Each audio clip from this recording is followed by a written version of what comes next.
The sun had just risen above the horizon, casting a soft golden light on the dusty streets of Wells, an hour's drive from Austin, Texas.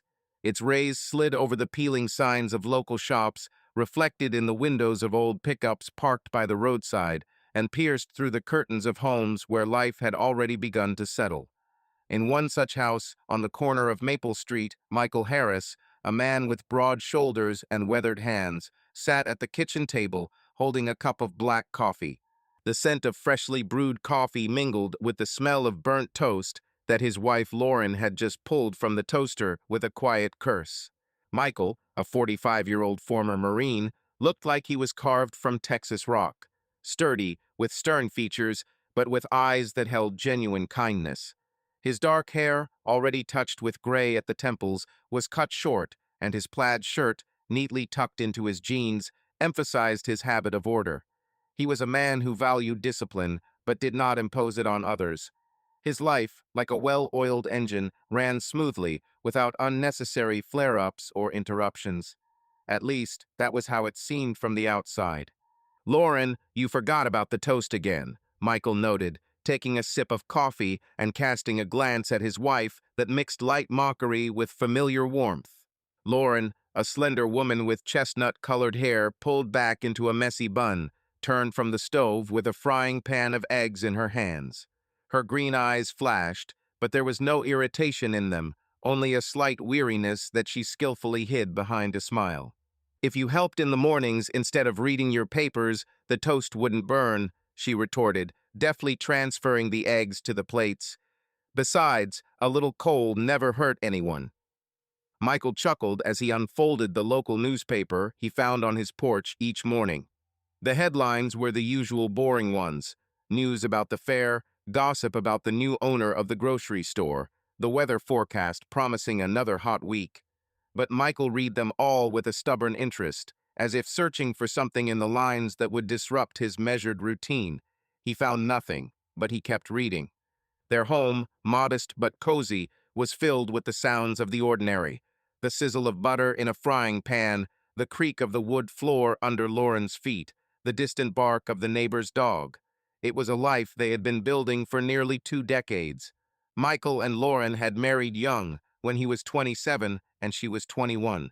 He had just returned from the army, determined to leave behind the chaos of service and build something as solid as a concrete foundation.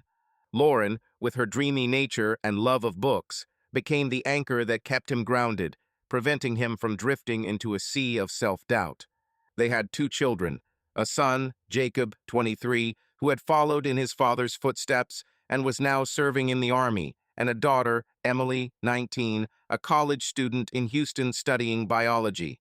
Jacob called once a month, briefly and in a military tone, to let them know he was okay. Emily was chatty, sending long messages to the family chat room, full of excitement about new friends and complaints about tough exams. Photos of them hung on the living room wall: Jacob in uniform, his eyes serious, Emily laughing against the backdrop of the college campus. The images were like time anchors, reminders of how quickly their children had grown up. Michael owned an auto repair shop on the outskirts of Wellsville that he called simply and plainly Harris and Sons. The Sons in the name was more a nod to aspiration than reality. Jacob had no interest in the family business, and Emily joked that her hands were made for a microscope, not a wrench. But Michael didn't complain. His shop was his fortress, a place where he felt like he belonged. There he would fix old Fords and Chevys, chat with customers about the weather and politics, and in the evenings, after everyone had left, he would stay alone to tidy up his tools. It was his ritual, almost a meditation. Lauren worked as an English teacher at the local school. She loved her job, although she grumbled about the endless checking of notebooks and restless teenagers. Her lessons were lively, full of stories about Shakespeare and Hemingway, which she told with such passion that even the laziest students couldn't help but listen. But lately Lauren had been coming home more and more often silent, thoughtful, and Michael noticed it, although he didn't say a word. He didn't like to delve into emotions, either his own or others. If something was wrong, Lauren would say so herself, he thought. It was always like that. Their marriage seemed perfect, like a picture from an old family album. They rarely argued, always found time to have dinner together, went to church on Sundays, and took a vacation once a year, usually to a quiet town on the coast. Neighbors envied their stability, calling them that Harris couple who always stuck together. But behind this flawless facade, cracks were already beginning to appear, thin and almost invisible. Michael sensed it, though he couldn't quite put his finger on what it was that was bothering him. Sometimes, when he looked at Lauren, he'd find himself wondering what she was thinking. Her smile, so familiar, sometimes seemed forced, her usual jokes a little less sincere. He pushed these thoughts away, chalking them up to fatigue or age. After all, they were both in their 40s, and life, like an old machine, was beginning to creak, demanding attention. "Are you coming home late today?" Lauren asked, setting a plate of eggs and fried bacon in front of him. She sat down opposite him, holding her mug of tea with both hands, as if warming herself against it. "Probably," Michael replied, not looking up from his newspaper. Bill brought his old Dodge. The engine in it knocked like a tin can. "We'll have to tinker with it." Lauren nodded, but her gaze lingered on him a little longer than usual. There was something in that gaze that Michael didn't notice or didn't want to notice. She started to say something, but then thought better of it, and instead stood up to clear the table. "Emily called yesterday," she said, changing the subject. "She said she wanted to come over for the weekend. Maybe we could have a barbecue, invite the neighbors." "Good idea," Michael agreed, finally putting down the newspaper. "I'll do the meat. Will you make your famous potato salad?" Lauren smiled, and this time the smile was real. "Agreed." They continued their breakfast, exchanging short phrases about their plans for the day. But behind this ordinary conversation, there was something elusive, a slight tension, like the distant rumble of an approaching storm. Michael paid no attention to it, accustomed to trusting the stability of his life. He was a man of action, not reflection, and if something needed fixing, he took his tools and fixed it. But how do you fix something that is not yet broken, but is already cracking? After breakfast, Michael kissed Lauren on the cheek, as he had done 1,000 times, and went outside to find his truck waiting. Wellsville was just waking up. Old Man Johnson was watering the lawn, the school bus was honking on the corner, and a peltry was humming in the distance. Michael breathed in the morning air, scented with grass and gasoline, and felt at home. His world was simple, and he liked it that way. But somewhere deep inside, in a corner he rarely looked into, a worry stirred. It was weak, barely noticeable, like a shadow flickering outside the window.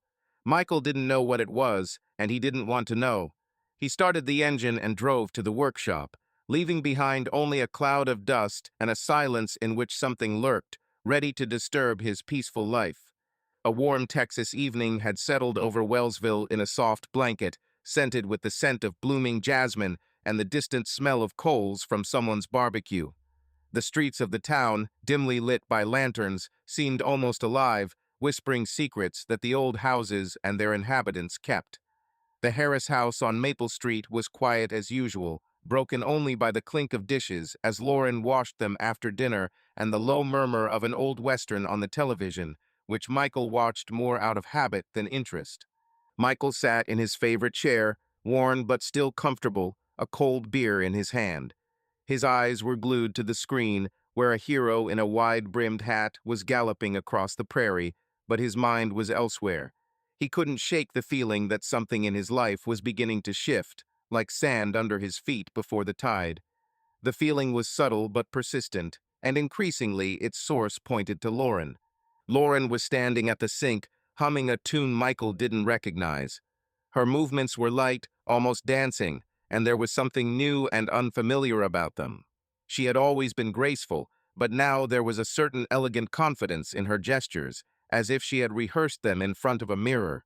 She was wearing a new blouse, silk, the color of ripe plum, with a thin neckline that emphasized her collarbones. Michael had noticed this blouse as soon as she got home and even wanted to compliment it, but something stopped him. Maybe it was the way she casually said, "Oh, this, just got it on sale," although he knew Lauren rarely spent money on such things without a reason. Her wardrobe had begun to change in recent years. The simple cotton dresses and comfortable cardigans she had worn for years were giving way to more sophisticated outfits. Skinny jeans, low-heeled shoes, blouses with lace inserts. She began to wear lipstick more often, choosing not the usual pink gloss, but a deep wine shade that made her face look both stern and attractive. Michael was not a man who followed fashion, but the changes were as noticeable as new paint on an old pickup. "You're late today," he said, trying to keep his voice even and without a hint of suspicion. He took a sip of beer, not taking his eyes off the TV, although he was no longer following the story. Lauren froze for a second, her hands covered in soap suds hovering over the plate. Then she continued washing the dishes as if nothing had happened. "Yes, the meeting ran long," she replied, her voice as light as her hum. "We're discussing the new curriculum. The principal wants us to add more project work. You know how it is." Michael nodded, but something in her tone made him wary. She was telling the truth. He knew the school did have a lot of these meetings, but there was something else in her words. Maybe it was the quick intonation, as if she had rehearsed her answer, or the way she avoided looking at him, focusing on the plate she had been washing for far too long. He wanted to ask more, but changed his mind. Michael didn't like interrogations. In his world, where everything was clear and understandable, such conversations seemed unnecessary. If Lauren was hiding something, she would tell him herself when she was ready, so he thought. But doubts, like small stones in a shoe, were already starting to irritate him. Lauren had changed in recent weeks, not in sudden changes, but in subtle, almost imperceptible shifts that accumulated like dust on a windowsill. She began staying late after work, blaming it on meetings or meetings with parents of students or preparations for school events. Sometimes she would come home with a slight flush on her cheeks, as if from walking fast or from something that made her heart beat faster. Michael noticed it, but said nothing. He convinced himself that it was just his imagination, that after 18 years of marriage, he was just being too picky. But there was her phone. Lauren had always been the type to leave her smartphone on the table and forget about it for half a day. Now it was with her everywhere. She took it into the bathroom with her when she showered, left it next to her bed, even when they were watching a movie. Sometimes Michael would notice the way she quickly put the screen away when he walked into the room, or the way her fingers would hover over the keyboard, as if she were writing something he wasn't meant to see.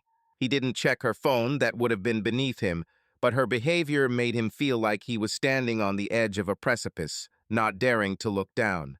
One day, a few days ago, he'd accidentally seen her smile as she read a text message.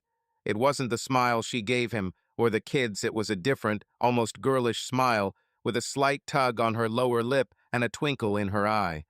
Michael had asked her what was so funny, and Lauren had said, without looking at him, "Oh, a coworker just sent me a meme." He didn't elaborate, but the moment had stuck in his mind like a splinter.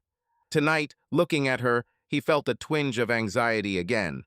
Lauren finished the dishes and dried her hands on a towel, hanging it carefully on a hook. She looked tired, but not like before, when tiredness was simply the result of a long day.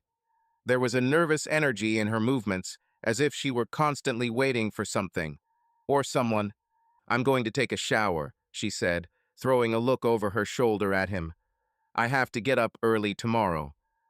"Yeah," Michael replied, but his gaze fell on her phone, which she had grabbed from the table out of habit before leaving the kitchen. He was left alone with the television and his thoughts. The Western on the screen had been replaced by a dog food commercial, but Michael didn't notice. He was going over the last few weeks in his head, trying to figure out when it had all started. Was it after Emily left for college and the house became quieter, or after Jacob stopped calling so often? Was Lauren just missing her kids, and this change was her way of dealing with the emptiness? But deep down, he knew there was more to it than that. Something was wrong, and it was growing, like a shadow in the corner of the room, becoming more and more noticeable. Michael wasn't a man who gave in to emotions easily, but he could feel something heavy brewing in his chest, like a mixture of anger and fear. He didn't want to think the worst, but the images he'd been pushing away kept popping into his head. Lauren laughing with someone else, Lauren hiding something, Lauren walking away. He stood up to distract himself and went into the kitchen to get another bottle of beer. Opening the refrigerator, he noticed a container of yogurt on the shelf that Lauren had recently bought. It was some fancy organic yogurt with an exotic flavor that she had never bought before. Michael frowned. Even such small things now seemed like evidence to him, although he hated himself for thinking so. As he returned to the living room, he heard the sound of water running in the bathroom upstairs. Lauren was in the shower, and her phone was probably on the shelf next to the sink. Michael pushed away the thought of going up and checking it. It wasn't like him. He was a man of honor, and spying on his wife would be admitting that he didn't trust her. And he did, or wanted to. Instead, he sat back in his chair and tried to focus on the television. But his thoughts kept returning to Lauren, to her new habits, to her distance. She asked him less and less about his work, made fewer and fewer jokes like she used to. Their conversations, which had once lasted for hours, were now limited to short sentences about mundane matters. Michael was no master of conversation, but even he felt like an invisible wall had grown between them. He remembered a few weeks ago when they had dinner at a local cafe, a rare evening when they had decided to get out of the house. Lauren had been wearing a new dress, a navy blue dress with a low neckline, and she looked like she was going to a social event rather than a Wellsville cafe. She had laughed at his jokes, but her gaze kept wandering to the phone next to her plate. When he had asked if she was expecting an important call, she had waved it off, saying it was just a habit. But Michael had noticed the way her fingers had nervously tapped the table as she waited for the screen to go blank. He hadn't paid attention to it at the time, but now it all came together in a disturbing mosaic. He didn't want to be paranoid, but he couldn't ignore the facts. Lauren had changed, and these changes weren't just a whim or an attempt to update her wardrobe. They were a signal he couldn't yet decipher. Michael finished his beer and set the empty bottle on the coffee table. He decided he would talk to her. Not today, not now, when they were both tired, but soon. He would ask if everything was okay, and maybe she would tell him what was bothering her. Maybe this was all just his imagination, and they would laugh at his suspicions. He wanted to believe that. But somewhere deep inside, in the place where he kept his darkest fears, Michael knew this conversation wouldn't be easy. Something in their lives was already falling apart, and he didn't know how to stop it. He sat in silence, listening to the water stop running in the bathtub, and waited for Lauren to come downstairs, hoping her smile would dispel his doubts. But that evening, Lauren's smile was as elusive as her thoughts, and Michael realized that the peaceful life he had treasured so much was no longer the same. A dusty wind blew through Wellsville, picking up small debris from the asphalt and swirling it in lazy swirls, as if mocking the town that seemed frozen in the heat on this Saturday afternoon. The streets were almost deserted. Some had sought refuge in the cool of their homes, some had gone to the lake, and some, like Michael Harris, had sought solace in work. His auto shop, with its smell of machine oil and metal, was a refuge for him, where he could fix not only his engines but his thoughts. Today, however, his thoughts were like an old carburetor, clogged and unyielding. Michael stood over the open hood of an old Ford, its interior looking like it had been through more than one war. His hands, accustomed to wrenches and screwdrivers, moved confidently, but his gaze was absent-minded. He tried to concentrate on his work, but the image of Lauren, her new blouse, her phone, which she now never let go of, and her evasive answers gave him no peace. These thoughts were like an annoying engine noise that he could not drown out. He put the tool down and wiped his hands on a rag that smelled of gasoline. The shop was quiet, except for the ticking of an old wall clock in the corner and the muted country tunes playing on the radio. Michael walked to the window that looked out onto the empty parking lot and looked out onto the street. Across the street was the grocery store, where Mrs. Clark, the local gossip, was putting apples into a basket. Everything looked the same as always, but to Michael the world was no longer the same. Something had cracked inside him, and the crack was growing bigger every day. He returned to the workbench, where his tools lay neatly laid out like soldiers on parade. Discipline, order, control, these words had been his mantra since his days in the Marines. There, in the deserts and jungles, he had learned to trust his instincts, that inner voice that warned of danger long before it became visible. That instinct had saved him more than once, when a patrol had narrowly escaped an ambush, when he had seen the slightest movement in the bushes, when a comrade seemed fine, but something in his eyes said otherwise. Now that same instinct was telling him that something was wrong with Lauren. Michael didn't want to be the kind of person who gave in to suspicion. He was proud of his marriage, his family, his ability to be a rock for the people he loved. Trusting Lauren was part of his code, like the oath he'd taken 18 years ago. But the more he noticed her changes, her new habits, her secrecy, her phone that had become her shadow, the harder it was to ignore that voice inside. He felt like he was at a crossroads, where one path led to blind trust, and the other to actions that could destroy everything he'd built. Memories of his service came back to him like a sudden rainstorm. He remembered one night in Iraq when his unit had stopped in an abandoned village. Everything seemed calm, the stars were bright, the air was warm, and the locals seemed to have left the place long ago. But something about the silence made Michael wary. He couldn't explain what it was. Maybe it was the steady rhythm of the wind, maybe the absence of the usual sounds of nocturnal animals. He had insisted on increasing security, despite the taunts of his comrades, who called him paranoid. They had been attacked at dawn, but thanks to his premonition, the unit was ready. He had trusted his instincts then without hesitation. Why did he doubt them now? Michael sat down on the old chair at the workbench and ran a hand over his face, feeling the stubble scratch his palm. He didn't want to be the one spying on his own wife. It was against his nature, against his principles. But the thought of losing Lauren, or already losing her, was unbearable. He didn't know what was worse, knowing the truth, whatever it was, or continuing to live in ignorance, letting doubt eat away at him from the inside.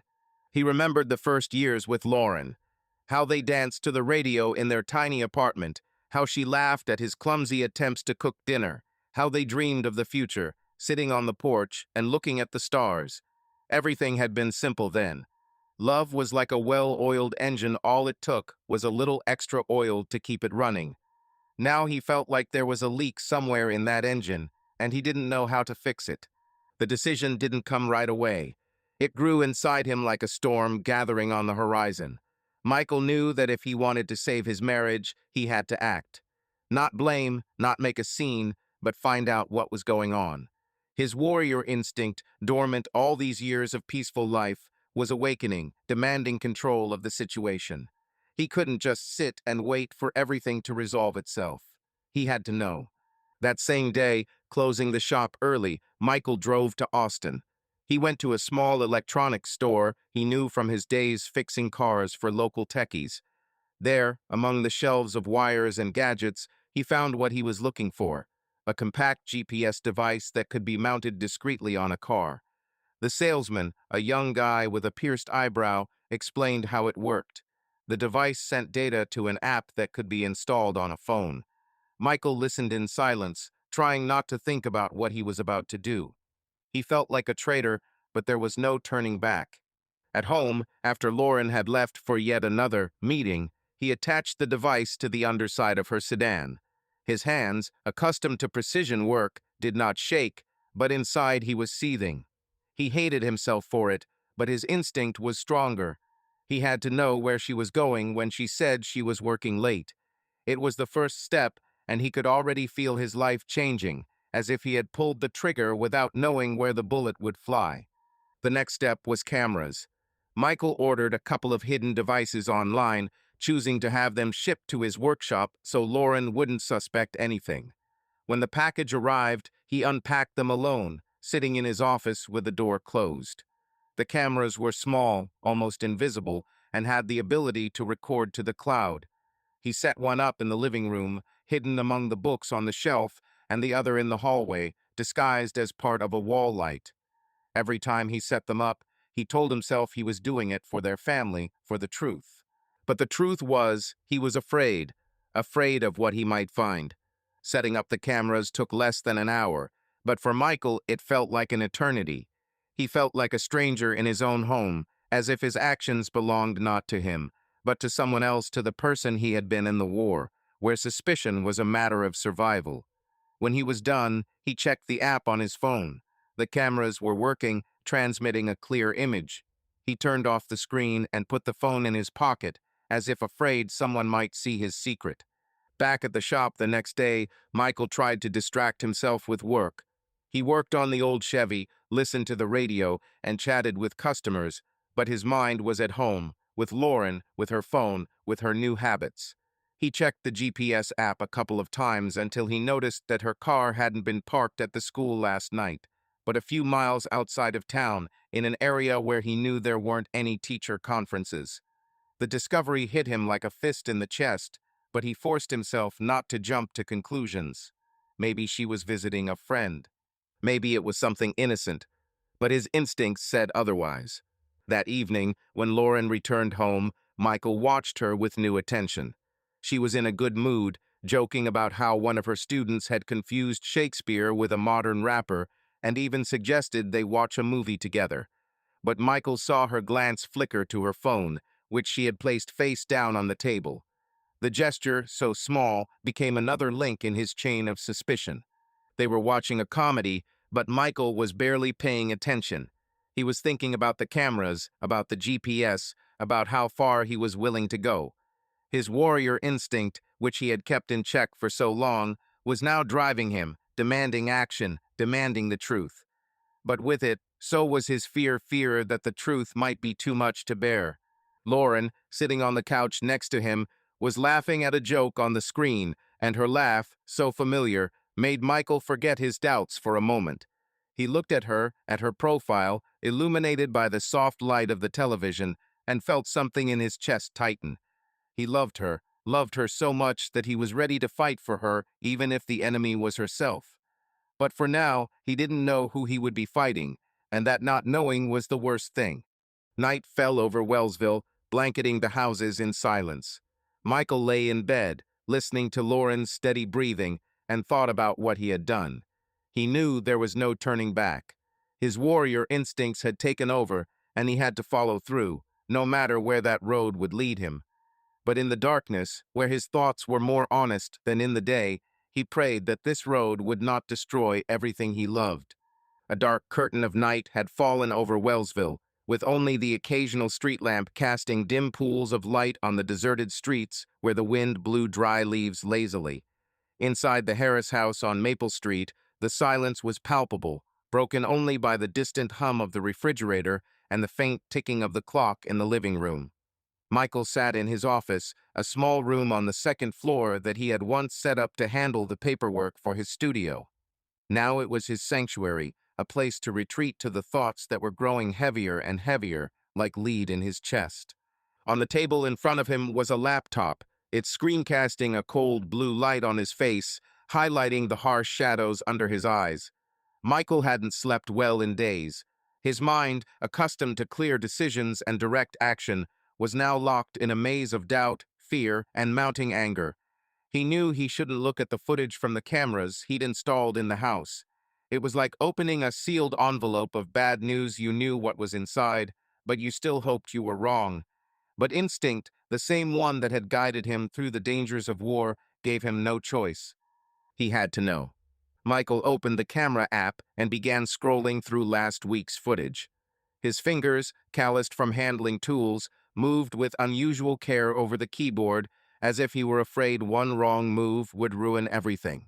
He started with Friday night, the day Lauren had said she'd be late for a school assembly, and he'd been up late tinkering with the engine of his old Dodge.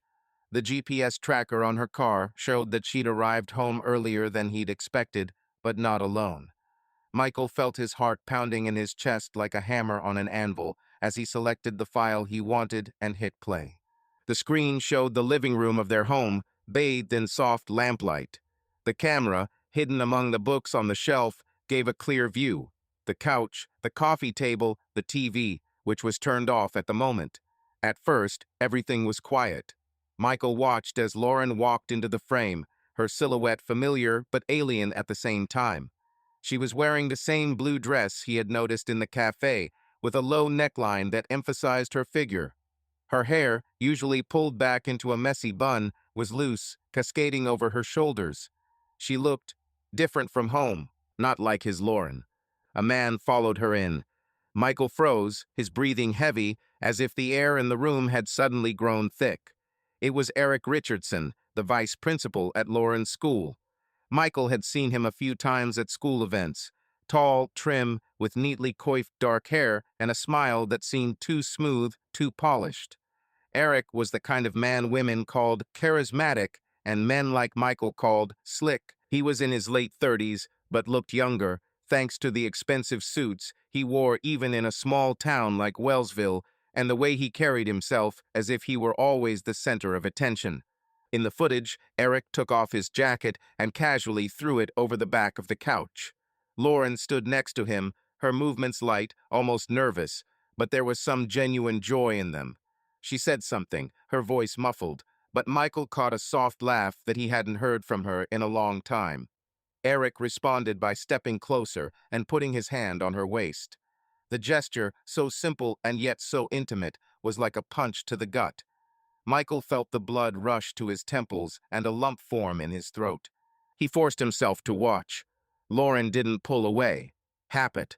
There was nothing overtly incriminating on the tape, but what Michael saw was enough to make his world, so solid and secure, begin to crumble. Lauren and Eric sat on the couch, close, too close. Eric leaned toward her, his hand sliding down her shoulder, and then he kissed her first on the cheek, softly, almost innocently, but then his lips found hers, and the kiss deepened, lingered. Lauren didn't push him away. Instead, her arms went around his neck, and she kissed him back with such passion that Michael felt his heart squeeze as if it were in a vice. He paused the video, unable to watch any longer. His hands shook as he closed the laptop, but the images were already branded into his memory. Lauren, his Lauren, in the arms of another man. In their home, on their couch, the very place where they had once laughed, watched movies, made plans for the future. This wasn't just a betrayal, it was an attack on everything he held sacred. His illusion of a perfect marriage, cherished for 18 years, shattered like glass under a hammer. Michael stood and paced the room, his steps heavy, as if he were carrying the weight of the world on his shoulders. He walked to the window, looking out at the dark street, but all he could see was her face, her smile, her arms wrapped around Eric. He felt like his insides had been turned inside out. Anger, pain, disbelief, all swirling inside him, creating a storm he didn't know how to calm. He was a soldier, a man used to being in control, to clear orders and clear goals. But there was no enemy to destroy, no mission to accomplish. There was only him, his broken heart, and a truth he didn't want to accept. He went back to his laptop and forced himself to watch the footage, hoping that maybe he'd been wrong, that it had just been a moment of weakness, something he could explain. But each frame only drove the knife deeper. Eric was saying something, his voice low and sure, and Lauren was laughing, her eyes shining in a way they hadn't from Michael in months. "You know how to make me feel alive," she'd said, and the words echoed in Michael's head like a gunshot. He didn't know whether to feel the rage that demanded action or the desperation that was pulling him down. Michael turned off his laptop and walked downstairs to the living room. He stopped at the very couch where it had happened and looked at it as if he were seeing it for the first time. It wasn't just a piece of furniture, it was now a crime scene, a place where his life had changed forever. He sat up, the fabric felt foreign beneath his fingers, and covered his face with his hands. For the first time in years, he felt helpless, like a recruit facing the reality of war. The night dragged on, every minute filled with pain. Michael did not go to bed. He stayed in the living room, sitting in the dark until the first rays of dawn began to appear outside the window. His thoughts swirled like flies around Carrion. He remembered his life with Lauren, their first meeting when she, young and full of dreams, walked into the cafe where he was having coffee after church. Their wedding when she looked like an angel in a white dress. The birth of Jacob and Emily, the moments that made his life complete. It all seemed like an illusion now, a backdrop for a truth he did not want to see. Eric Richardson, the man, with his polished looks and easy smile, was now the symbol of his defeat. Michael had known him only briefly, but now he could picture his face with frightening clarity. The neatly trimmed beard, The eyes that always seemed to know more than they said, the way he spoke as if he were the hero of a Hollywood movie. Michael hated him, but he hated himself even more for not seeing it sooner, for allowing his marriage to become vulnerable. He thought about what to do next. Confrontation, divorce, a conversation that might fix everything. But how to fix something that was already broken? His warrior instinct demanded action, demanded that he take control of the situation, but he didn't know where to start. Punch Eric, yell at Lauren, or silence, which would be worse. He felt trapped, like he was in a minefield where any move could lead to an explosion. Dawn had turned the sky pink and gold, but for Michael, it was the darkest hour of his life. He looked at the pictures on the wall, Jacob in uniform, Emily with her infectious smile, and wondered how he would tell them that their family, their rock, was crumbling. He didn't know how to move on, but he knew he had to find a way. His warrior instincts, though battered, were still there, and he wasn't going to go down without a fight. But this wasn't an enemy he was fighting, it was the truth, and Michael wasn't sure he was ready for this war. Morning in Wellsville arrived with a heavy, muggy air, as if the air were thick with not just heat, but a sense of change. The sky, clear the day before, was now covered with gray clouds that promised a rare Texas rain. The Harris household was filled with the usual morning bustle, but for Michael Harris, it was merely a backdrop to the storm within him. He sat at the kitchen table, mechanically stirring his coffee with a spoon, while Lauren hummed and made sandwiches for her workday. Her movements were as easy as ever, but now each of her gestures seemed to Michael to be part of a mask he had only recently begun to see. It had been a day since he'd reviewed the security footage, and those 24 hours had been the longest of his life. The image of Lauren kissing Eric Richardson was seared into his mind like a scorch mark on a tree. But Michael resisted the impulse. He didn't storm into the bedroom screaming, throw her phone against the wall, or demand an explanation. His military training, forged by years of discipline, had taken over. He knew that anger was a poor guide, and that impulsive action led to chaos. If he wanted to understand what was happening, he needed to act calmly, as he would on a battlefield where a mistake could cost lives. Michael sipped his coffee, the bitter taste burning his throat. Lauren glanced at him from the stove. "You're a little quiet today," she noted, her voice soft but with a hint of wariness. "Is everything okay?" Michael forced himself to smile, though it came out as taut as an old spring. "Just tired," he replied with a shrug. "I spent the night last night fiddling with Bill's car. His engine is a real pain in the ass."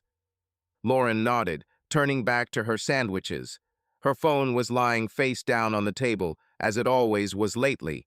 Michael looked at it, and a thought flashed through his mind. How many more secrets did this little piece of plastic and glass hold? But he pushed it aside. He wasn't going to act on a whim. He needed a plan, and he was already making one. After breakfast, Lauren left for school, and Michael headed to the shop. But instead of working on another car, he pulled out his phone and dialed a number he hadn't called in years. A voice answered on the other end of the line, husky but full of energy. "Michael Harris, damn it, it's been so long." The voice belonged to Trevor Kane, Michael's former Marine comrade, and now a private IT specialist living in Austin. "What made you think of me, old man?" Michael chuckled briefly, feeling the tension in his chest ease slightly. Trevor always had a way of diffusing a situation. "We need to talk, Trev, in person. This is not a phone conversation." There was a pause on the line, but Trevor, accustomed to serious matters, did not ask unnecessary questions. "Name the time and place. I'll be there." They agreed to meet at a small cafe on the outskirts of Austin, a place where hardly anyone knew them. Michael closed the shop earlier than usual, leaving a note for customers, and drove into town. The road, surrounded by sun-scorched fields and scattered trees, gave him time to think. He didn't want revenge, at least not yet. His goal was clear: gather the facts, understand the scope of the problem, and decide how to move forward. He didn't know whether he wanted to save the marriage or end it, but he knew that without the full picture, he couldn't make the right decision. The Rusty Spur was a modest establishment with worn wooden tables and the smell of freshly brewed coffee. Trevor was already waiting for him, sitting in the corner with a mug in his hands. He looked much the same as he had in their army days, broad-shouldered, with a short haircut and a slight gray at the temples, but now he was wearing jeans and a black t-shirt instead of a uniform. His eyes, sharp and attentive, immediately noticed the tension in Michael's face. "You look like you've been through a minefield," Trevor said, pulling out a chair for Michael. "Tell me what happened." Michael sat down, ordered coffee, and began to talk. He told her everything about Lauren's changes in behavior, her secrecy, the CCTV footage, the kiss with Eric Richardson. His voice was even, almost mechanical, but the fingers that gripped the mug betrayed the storm inside. Trevor listened in silence, nodding occasionally, his face impassive, like a man accustomed to bad news.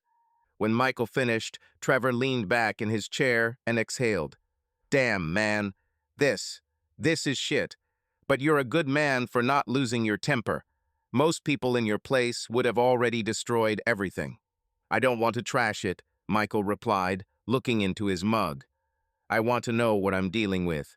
I want proof. Not for the court, not for revenge. For myself."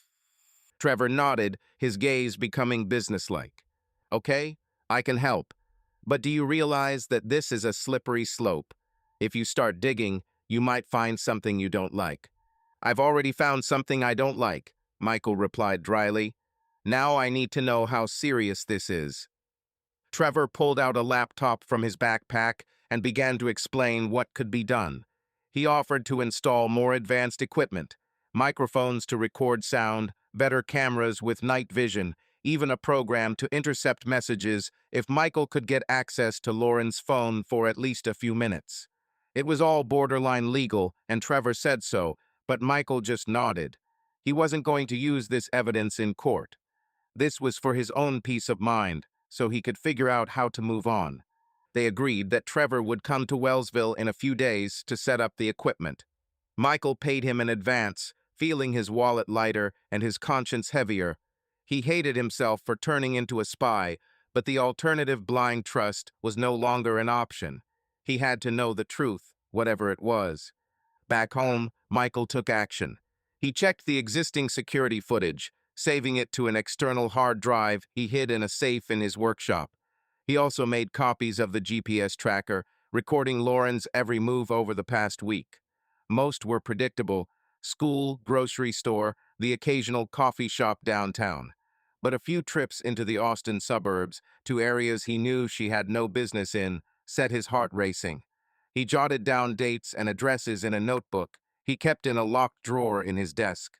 That evening, when Lauren returned home, Michael watched her with new attentiveness. She was in a good mood, talking about the school play her class was putting on, and even suggested they go out for dinner on the weekend. Michael agreed, smiled, joked, but inside he was like a taut string. Every look she gave him, every word she said was now filtered through his suspicions. He noticed how she quickly put her phone away when she got a text, and how her fingers nervously tapped the table as she waited for him to turn away. The next day, Trevor arrived in Wellsville, wearing a nondescript gray sweatshirt and a baseball cap to avoid attracting attention. They met in the workshop, where Michael showed him around the house via a camera app, explaining where to install new equipment. Trevor worked quickly and professionally, his hands moving with the confidence of a man who knows his business. They installed microphones in the living room and kitchen, disguising them as decorative elements, and replaced the old camera in the hallway with a new, higher-resolution one. Trevor also set up the program to intercept messages, but warned that Michael would need to enter a code on Lauren's phone to activate it. "It's your choice, Michael," Trevor said, closing his laptop. "If you decide to go all the way, I'll help you. But think about whether you're ready for what you might find out." Michael nodded but didn't answer. He wasn't sure if he was ready, but he knew he couldn't stop. His instinct was for facts, and he was going to get them. After Trevor left, Michael began to build a dossier. He created a folder on an encrypted external drive where he dumped all the data: security camera footage, GPS routes, screenshots of messages he'd caught on Lauren's phone when she'd left it unattended for a few seconds. He also began keeping a journal, recording his observations. Dates Lauren had been late, her mood, anything she'd said that struck him as suspicious. It wasn't just evidence gathering, it was a way to keep himself from going crazy, a way to maintain control in a situation where everything was slipping out of his hands. Every night, after Lauren fell asleep, Michael checked the new footage. He saw her talking on the phone, standing by the window, her voice low, almost a whisper. He couldn't make out the words, but the tone was all too familiar the way she'd spoken to him when they'd first started dating. He saw her smile as she read her texts, and the way her face changed when she thought no one was looking. These moments were like blows, but Michael forced himself to watch, like a soldier studying a map before battle. His goal wasn't revenge. He didn't want to humiliate Lauren, didn't want to ruin her life. He wanted justice not in the legal sense, but in the personal sense. He wanted to understand why she did it, how long it had been going on, and whether their marriage had a chance. He knew the truth might hurt, but without it, he couldn't move on. The week dragged on, every minute tense. Michael lived a double life. On the outside, he was the same reliable husband, father, and workshop owner, but on the inside, he was a detective, gathering evidence against the woman he loved. He hated the role, but he saw no other way out. His warrior instinct, his need for control, his love for Lauren, all of it mixed together inside him, creating a storm that he kept under lock and key. But the lock was fragile, and Michael knew that sooner or later he would have to open it. The only question was what he would find behind that door and whether he had the strength to cope with it. The Texas afternoon had descended on Wellsville with a merciless heat that made the asphalt shimmer and the shadows hide under the sparse trees. It was a little cooler in Michael Harris's shop, but the air was still thick, saturated with a smell of oil and metal and his own thoughts, eating away at him like rust. It had been 2 weeks since he had begun assembling his secret dossier, and each one had been a step on thin ice, ready to crack under his weight. He lived in two worlds, the familiar one, where he was a loving husband fixing cars and exchanging jokes with customers, and the dark one, where he was a spy seeking the truth about the woman he considered his soulmate. Michael sat in his office, a small room off his workshop, where an old fan blew lazily warm air. His laptop lay on the table in front of him. It screened both his window into hell and his only source of clarity. 2 weeks ago, with Trevor's help, he had installed software to intercept messages from Lauren's phone. It had been easier than he had expected. All he had to do was borrow her phone for a few minutes while she showered and enter the code Trevor had given him. Michael had done it with a heavy heart, feeling like a thief, stealing not things but trust. But now that the software was working, he had access to her messages, and with each new message, his world was crumbling further. He opened the app that synced messages from Lauren's phone and began scrolling through her chat with Eric Richardson. Every word was like a hammer blow, shattering his illusions. Their correspondence was long, filled with intimate details that Michael read with gritted teeth.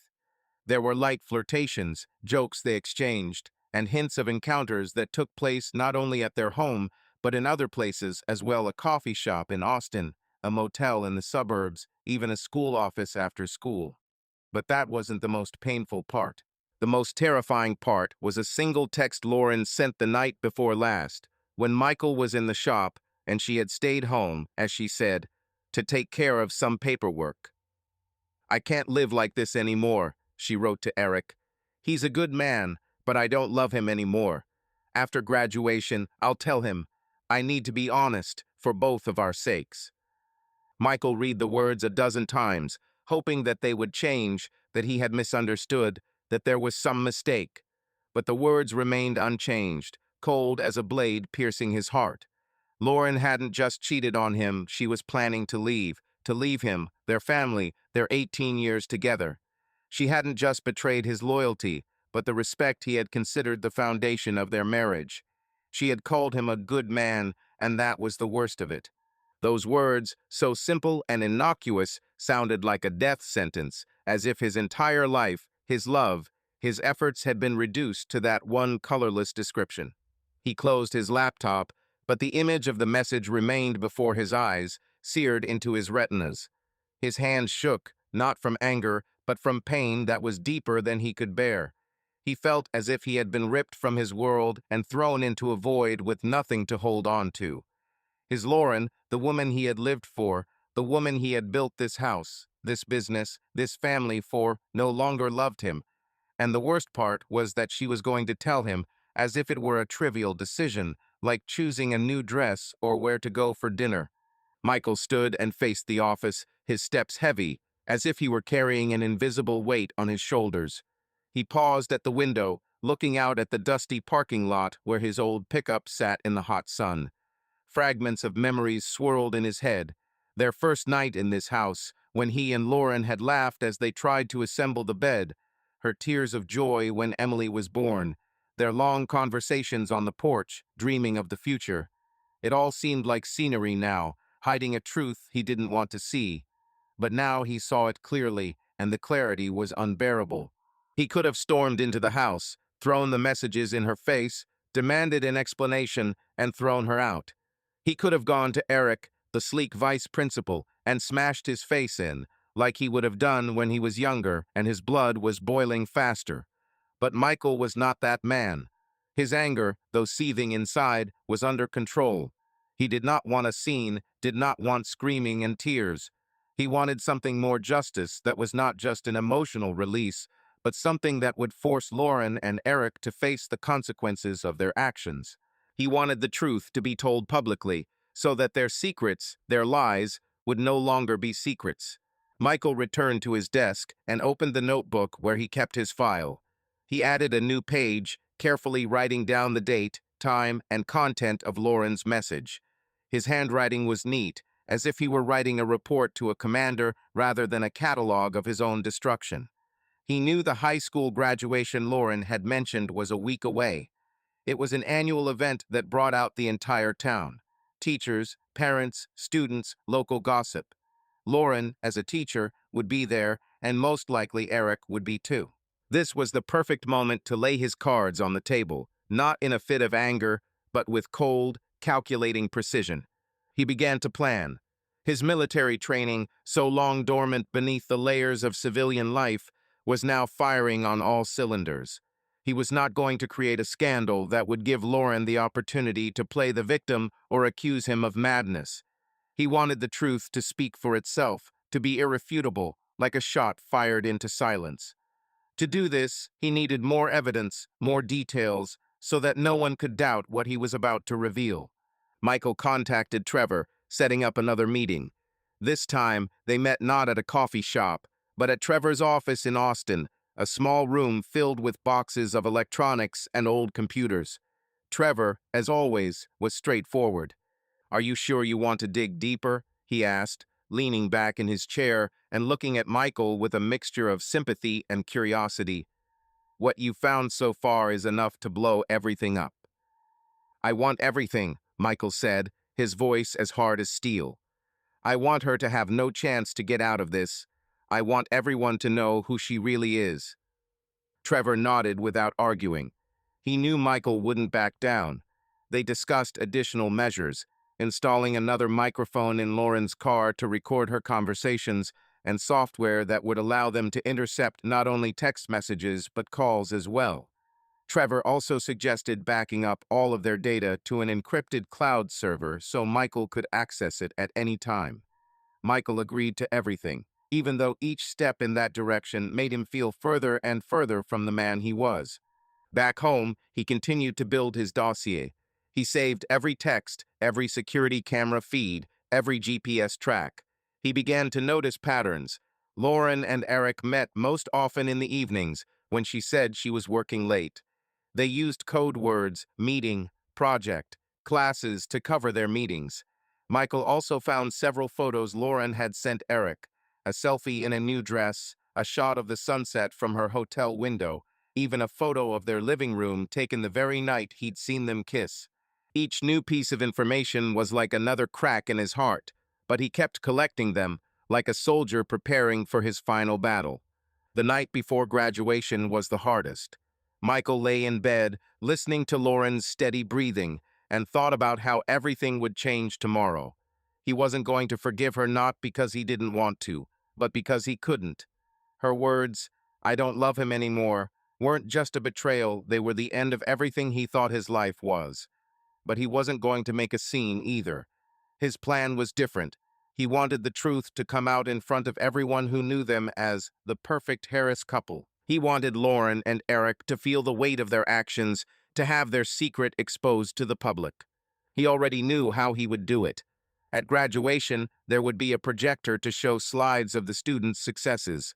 Michael had arranged with one of the school's technicians, an old customer of his shop, to gain access to the system. He had prepared a short video, a montage of camera footage, text messages, GPS routes. Nothing superfluous, just the facts that spoke for themselves. He was not going to comment, was not going to add his own words. The truth had to be naked, unvarnished, like the knife she had stabbed into him. When Lauren left this morning to prepare for graduation, Michael stayed home, checking his file one last time. He felt strangely calm, like he was about to go on a mission in a war. His heart was broken, but his mind was clear. He knew that after tomorrow night, their lives would never be the same. He didn't know what would come next: divorce, loneliness, a new life, but he was ready for it. His warrior instinct, his need for justice, drove him forward, and he wasn't going to stop.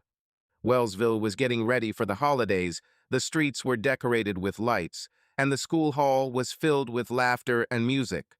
But for Michael, this was not a holiday, but a battlefield where he was going to reveal the truth that would change everything.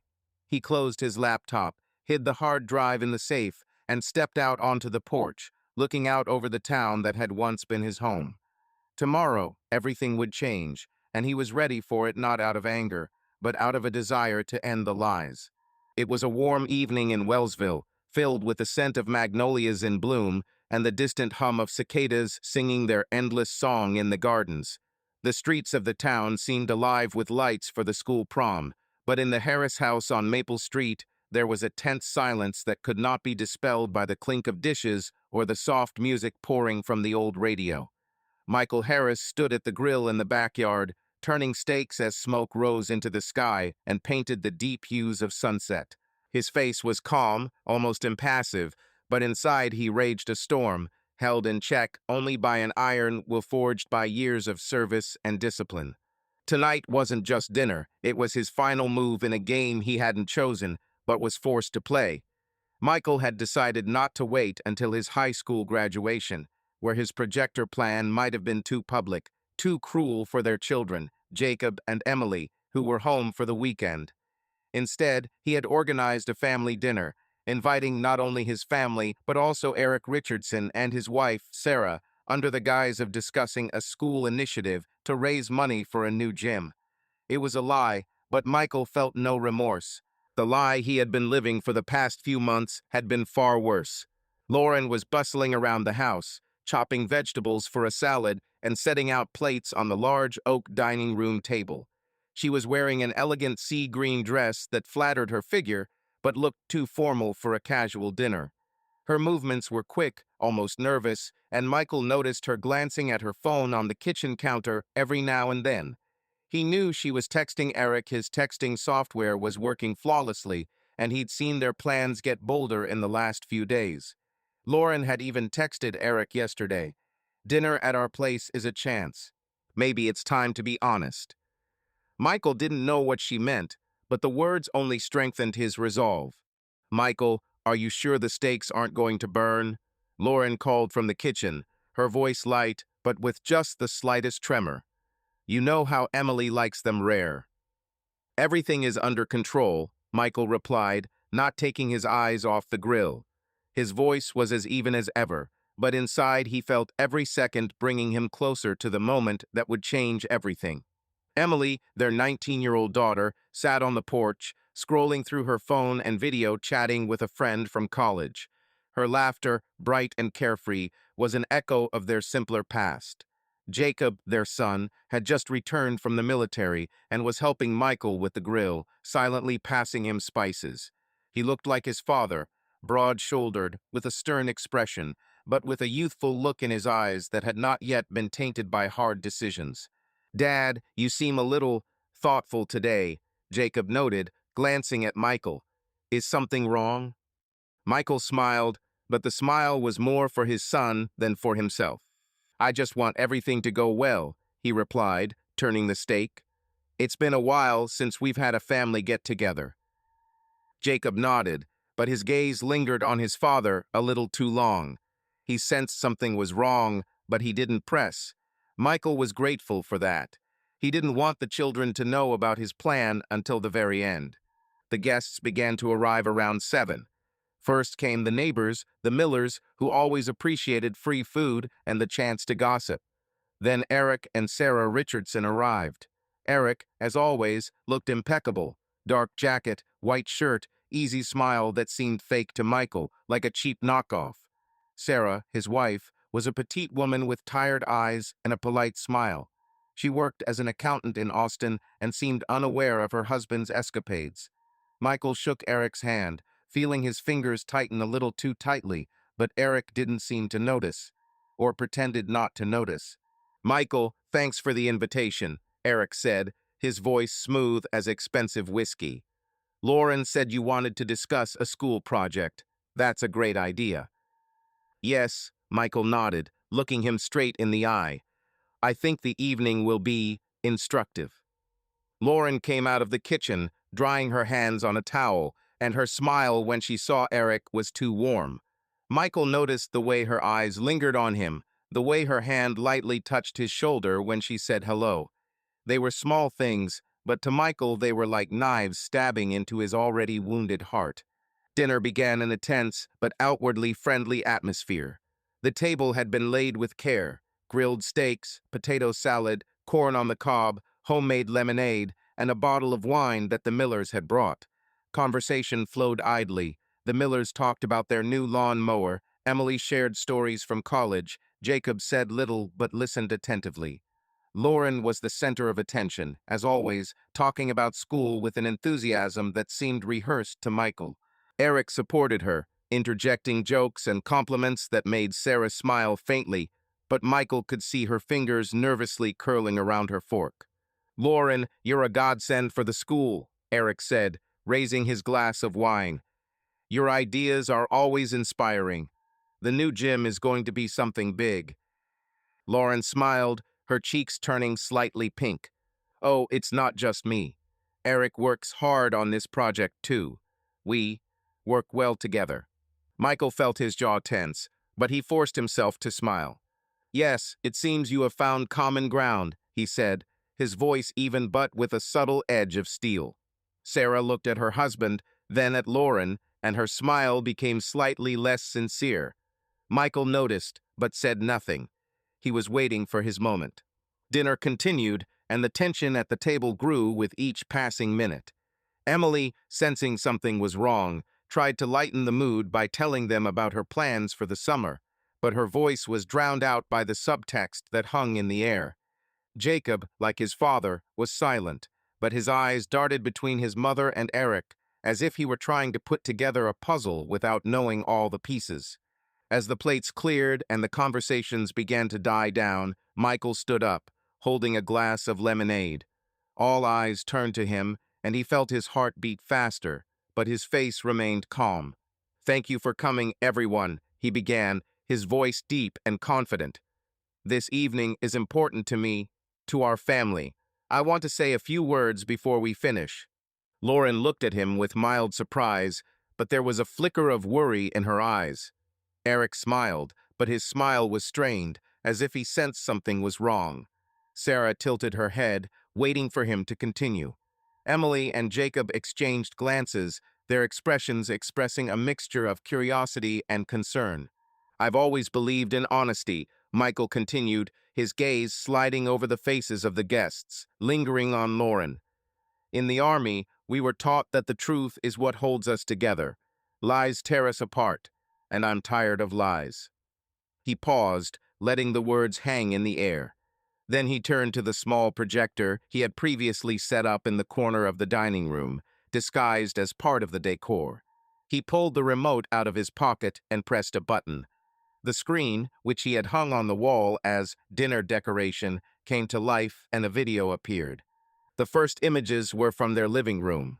Lauren and Eric sitting on the couch, their hands intertwined, their lips meeting in a kiss. The audio was muffled, but Lauren's words, "You make me feel alive," were as clear as a gunshot. Then the screen showed screenshots of their text messages, including that one message, "I can't live like this anymore. He's a good man, but I don't love him anymore. After graduation, I'll tell him." The dining room fell silent. Emily gasped, her hand clasped to her lips. Jacob clenched his fists, his face pale. Sarah, Eric's wife, froze, her eyes wide, the wine glass shaking in her hand. Lauren paled, her lips trembling, and she looked at Michael with such horror, as if he had just pulled the ground out from under her. "Michael," she began, her voice a hoarse whisper, "please turn it off." But Michael didn't stop the projector. He looked at her, his eyes cold, but there was no anger in them, only pain and determination. "You're all here because I'm tired of the lies," he said, his voice hard as granite. "I loved you, and I deserved the truth." Eric jumped up from his chair, his face turning red and his hands clenched into fists. That's mean, Michael," he cried. "You had no right." "You didn't have the right?" Michael turned to him, his voice lower but threatening. "You slept with my wife in my house. You destroyed my family. And you're talking about rights?" Sarah, who had been silent until then, slowly stood up.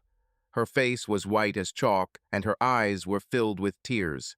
"Eric," she said quietly, her voice shaking, "is it true?" Eric opened his mouth, but the words caught in his throat. He looked at Lauren, then at Sarah, his face contorted in panic. "Sarah, it's not what you think," he began, but she had already turned and headed for the door. "Don't call me," she said over her shoulder, her voice cold as ice. She grabbed her purse and walked out, slamming the door so hard that the windows shook. The Millers, who had been sitting in a daze, began to gather themselves. Mrs. Miller muttered something about unexpected business and dragged her husband toward the door, throwing Lauren accusing glances. Emily began to cry, her shoulders shaking, and ran out of the dining room without a word. Jacob remained seated, his eyes fixed on the table, his fists still clenched. Lauren finally stood up, her face wet with tears. She took a step toward Michael, holding out her hands, but he stepped back, his gaze unreadable. "Michael, please," she begged, her voice breaking. "I didn't mean for this to happen. I was going to tell you. I'm just confused. Please don't ruin everything." "I didn't destroy it," he replied, his voice quiet but heavy as a hammer. "You did." Eric, still standing at the table, tried to say something, but Michael turned to him. "Get out of my house," he said, and there was no anger in his voice, only cold determination. "And don't you dare come near my family." Eric grabbed his jacket and ran out the door without looking back. The silence that followed his departure was deafening. Lauren slumped in her chair, covering her face with her hands, her sobs echoing in the empty dining room. Michael looked at her, his heart aching, but he didn't go over to her, didn't console her. He did what he had to do. Later, it became known that Eric had lost his job. An affair with a subordinate was a clear violation of school policy, and after the video Michael showed became the talk of Wellsville, the school board did not hesitate to act. Lauren was also under attack. Her reputation as a teacher was tarnished, and parents of students began to demand her dismissal. But Michael did not feel satisfied. His victory was as empty as a scorched field after a battle. He went into his studio that night, leaving Lauren behind. He didn't know what would happen next, but he knew that the truth he'd uncovered had changed everything. His family, his marriage, his life, it was all in ruins now, and he had to decide if it could be rebuilt. But as he sat in the dark, listening to the clock tick, he felt only one thing, a weariness that was deeper than physical and an ache that wouldn't go away.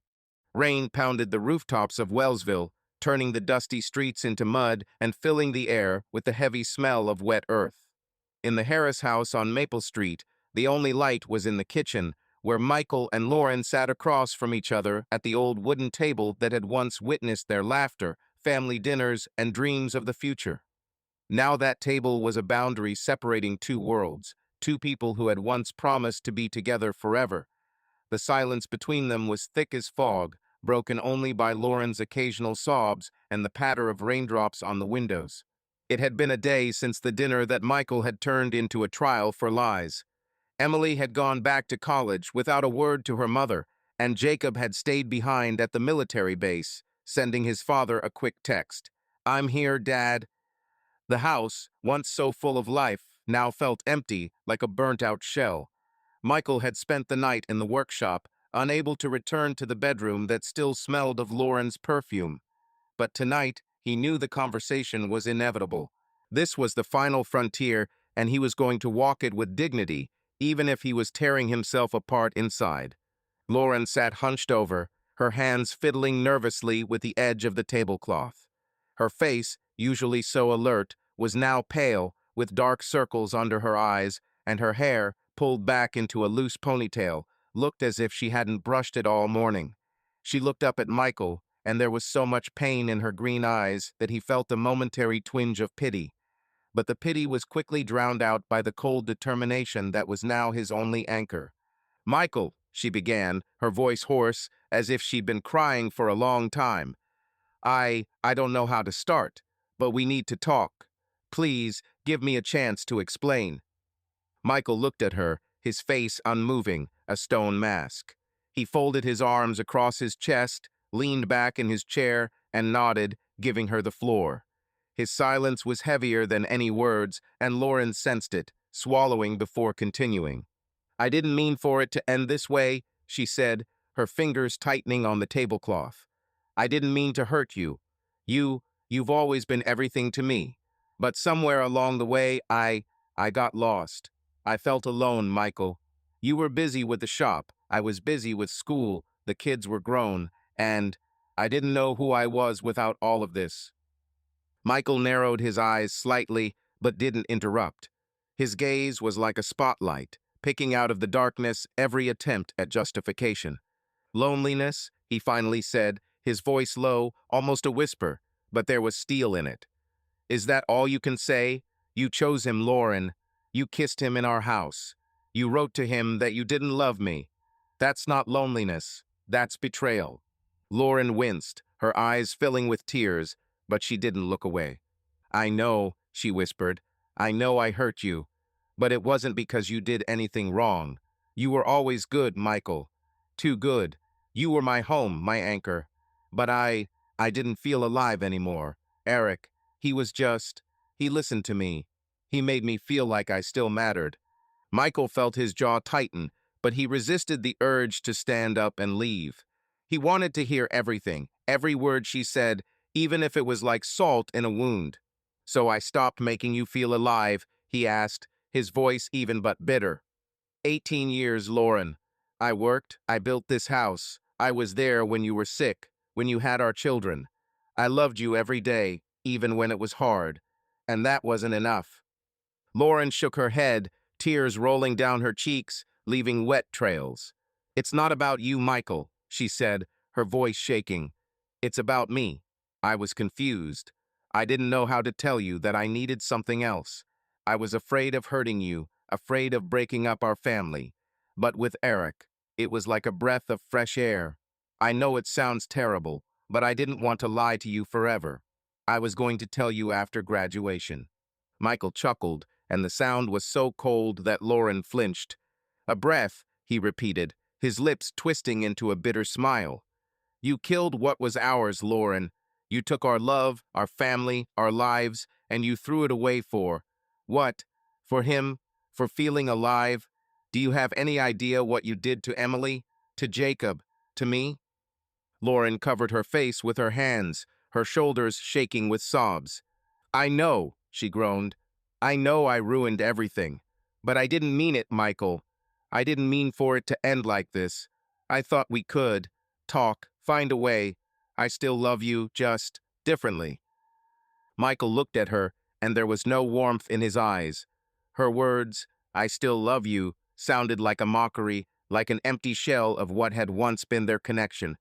Different, he repeated, his voice even quieter, but there was such power in it that Lauren looked up, meeting his gaze. You think this is love? The lies, the secrets, the texts behind my back? You think this is what I deserved? I gave you everything, Lauren. Everything I had. And you didn't even try to talk to me. You chose him. Lauren shook her head, her hands reaching across the table towards him, but Michael pulled away as if her touch might burn. I was wrong, she said, her voice full of despair.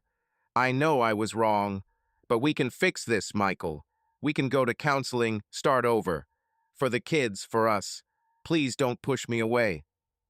Michael looked at her, and there was such emptiness in his eyes that Lauren felt her heart squeeze. He stood up slowly, took a folded piece of paper from his jeans pocket, and placed it on the table in front of her. These are divorce papers, he said, his voice level, as if he were talking about the weather. I filed them this morning. The house is up for sale. You can take half, for all I care, but I can't live under the same roof with you anymore. Lauren froze, her eyes wide and her breathing shallow. She grabbed the papers, her hands shaking as she unfolded them, running her eyes over the lines. Michael, no, she whispered, her voice full of panic. You can't. We can't just end this. Please, give me a chance. I'll do anything to fix this. I'll leave school. I'll break up with Eric. That's enough, Michael said, and his voice, though calm, was like a whip. I don't want your promises, Lauren. I don't want your excuses. You made your choice, and now I'm making mine. I won't live with a woman who doesn't respect me, who doesn't love me. Lauren jumped up, her chair slamming back. She stepped toward him, her face wet with tears, her voice rising to a scream. I love you, she cried. I messed up, Michael. I was weak, I made a mistake, but I don't want to lose you. Please don't do this. Don't destroy our family. Michael looked at her, and a shadow of pain flashed in his eyes, but it immediately disappeared, giving way to cold determination. You've already destroyed our family, he said, his voice quiet, but each word falling like a stone. You chose him, Lauren. You chose lies, and I'm choosing me. For the first time in 18 years, I'm choosing me. Lauren fell back into her chair, her sobs growing louder, but Michael didn't move. He looked at her, at the woman he had once loved more than life itself, and felt the last thread that connected them snap. He felt no anger had burned out of him yesterday, leaving only ashes. He felt no pity that would have been too high a price to pay for his dignity. He felt only weariness, a deep, all-consuming weariness that demanded an end. I'll leave tomorrow, he said, turning toward the door. My things are already packed. You can stay here until the house is sold, but after that, I don't want to see you. Lauren jumped up again, her voice full of despair. Michael, wait, she cried, rushing towards him. Please, don't go. We can fix this. For the children, for us. I beg you. He stopped in the doorway, but didn't turn around. His hand gripped the door handle so tightly that his knuckles turned white. The kids will get through this, he said, his voice as cold as the rain outside. And we're gone, Lauren. You did it. He walked out without looking back, leaving her sobbing behind. The rain beat down on his face as he walked to his truck, but he didn't feel the cold. He felt only an emptiness that was both liberating and painful. The home he had built for his family was now a stranger, as was the woman who remained inside. The next day, Michael left for Austin, where he rented a small apartment near downtown. He filed for divorce officially, hiring a lawyer who promised the process would be quick. The house on Maple Street was on the market, and the realtor had already found the first buyers. Michael did not return to Wellsville, did not call Lauren, did not answer her texts, which came for the first few days and then stopped. He knew that she had quit school and gone to live with her sister in Dallas, but that was no longer his concern. His life, once so full, was now a blank slate, and he did not know what he would write on it. But deep down, in the part of him that still held a spark of his old self, Michael knew he had done the right thing. He hadn't forgiven, he hadn't forgotten, but he had freed himself. And that was all that mattered in a world where everything he loved had turned to dust. The Texas autumn came to Wellsville like a slinking beast, bringing a cool breeze and crimson leaves that crunched underfoot like unspoken words. The town, usually sleepy and predictable, was now buzzing with gossip that traveled faster than the dust in its streets. At the center of this vortex were the Harrises, a once perfect family whose lives were now in ruins, like an old barn after a hurricane. Michael Harris stood in the empty living room of his house on Maple Street, looking at the boxes he had packed up his life in, and felt the time dragging on, as if giving him a chance to relive each pain. A week had passed since the conversation with Lauren that had put the final nail in the coffin of their marriage. Michael had moved into a small apartment in Austin, where the smell of fresh paint and the view of a bustling street were as foreign as his new reality. But he was heading back to Wellsville to finish the job, sell the house, clear out the contents, close a chapter of his life that now seemed like a dream melting into the morning sun. His shop was still running, but he had turned it over to his assistant, a young man named Tony who was as reliable as a well-oiled engine. Michael knew he would soon sell that too to start over somewhere else. The house on Maple Street had already found buyers, a young couple with 2 children who saw the future, not the past. Michael walked through the rooms, sorting through things, books, dishes, old photographs that he couldn't bring himself to throw out, even though each image was a stab in the heart. He found the scrapbook Lauren had kept during the early years of their marriage, their wedding, Jacob's first steps, Emily in her first school dress. He leafed through it, but didn't allow himself to linger. Sentimentality was a luxury he could no longer afford. In town, news of the Harrises' breakup spread like wildfire. Lauren, whose reputation as a teacher had once been impeccable, was now a pariah. Parents of students, having learned of her affair with Eric Richardson, filed a class action complaint with the school board.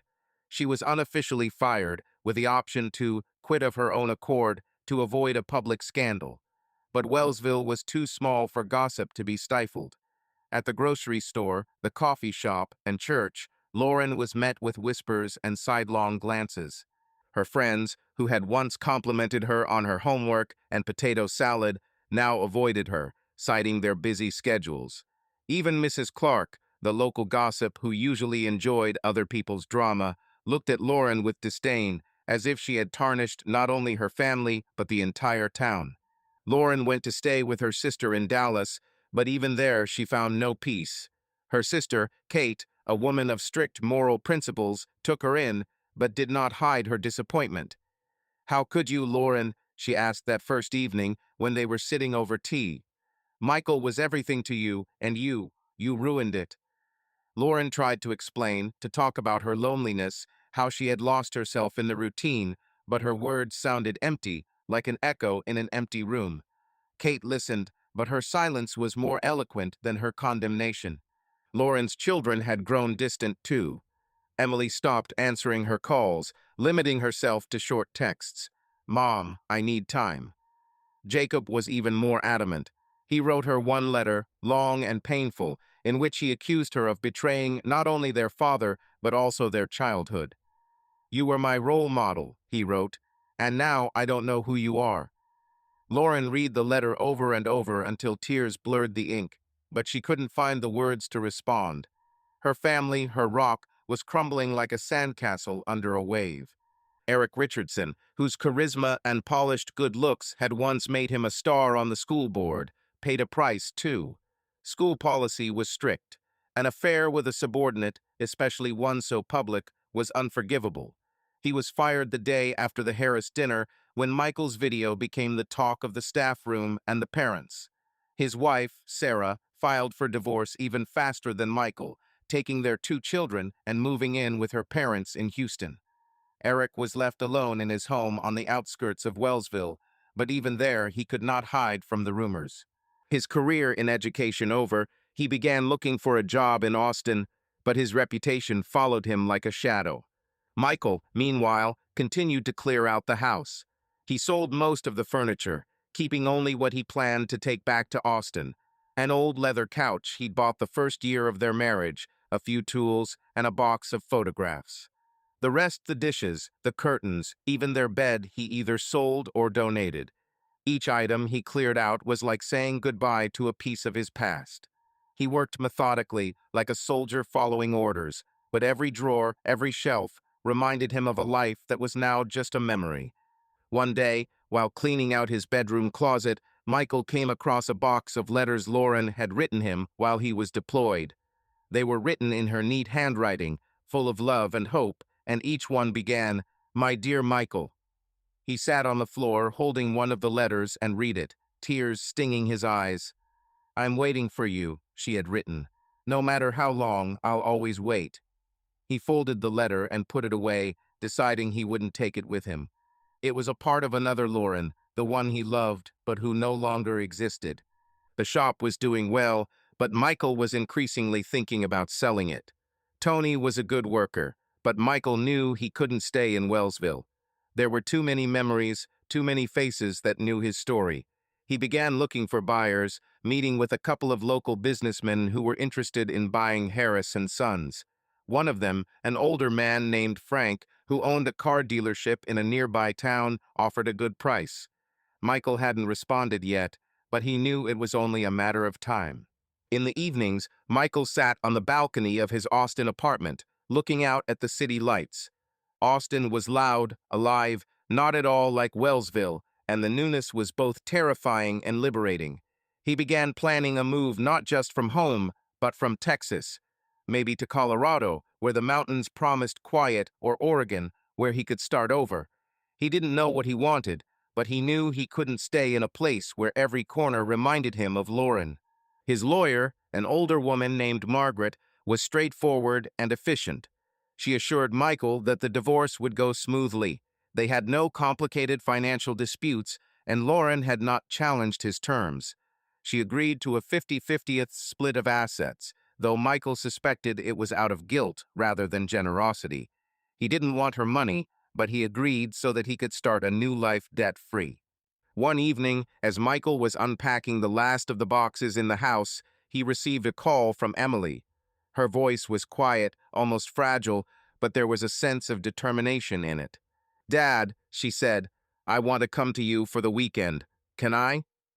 Michael felt warmth spread in his chest for the first time in a long time. He smiled, though she couldn't see it. "Of course, my dear," he replied. "Always."